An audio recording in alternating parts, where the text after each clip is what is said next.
शान से सुंदरपुर गांव में एक मशहूर आदमी रहता था, भोलाराम वड़ा पाव वाला। वह हमेशा से ही अमीर नहीं था।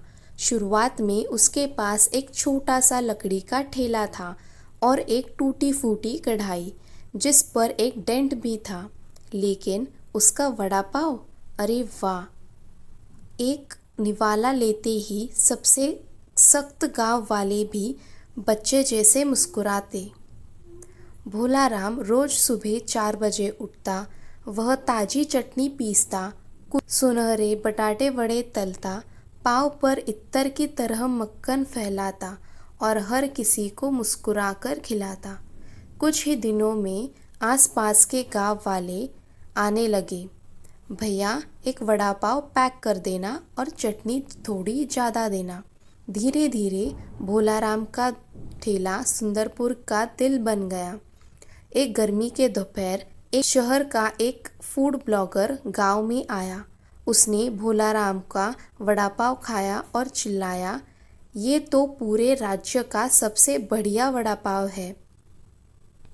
उसने वीडियो बनाया और ऑनलाइन अपलोड कर दिया। 2 दिन में ही वीडियो वायरल हो गया। अचानक शहर से कार, बाइक्स और कॉलेज की बस सुंदरपुर आने लगी। भोलाराम का कारोबार बढ़ गया। एक ठेले से 3 ठेले, फिर एक दुकान और फिर 5 गांव में अलग अलग दुकानें।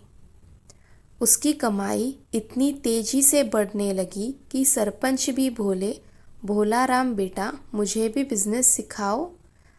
अमीर बनने के बाद भी भोलाराम वैसे ही रहा। वह रोज बुजुर्गों के पैर छूता, बच्चों को मुफ्त वड़ा पाव खिलाता, गरीबों की मदद करता, त्योहारों में दान करता। लोग कहते, अमीर तो हो गया पर दिल से अभी भी भोलाराम ही है। फिर एक दिन गांव में शहर का एक बड़ा बिजनेसमैन आया।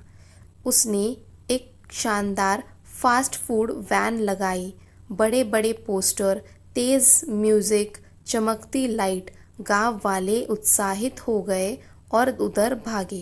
भोलाराम की दुकान अचानक खाली हो गई। पहली सुबह भोलाराम ने कुछ ऐसे किया जिसकी किसी ने उम्मीद नहीं की थी। ठेले की सजावट, लोक संगीत, मटके की चाय और एक नई चीज़, king size vada pav. Double vada, triple चटनी, ऊपर से बहता मक्खन। लोग आकर्षित हो गए और जैसे ही उन्होंने स्वाद चखा वैसे ही वैन को पूरी तरह से भूल गए। कुछ ही घंटों में भोलाराम की दुकान फिर भीड़ से भर गई। यहाँ तक कि शहर वाला वैन मालिक भी चुपचाप लाइन में खड़ा हो गया।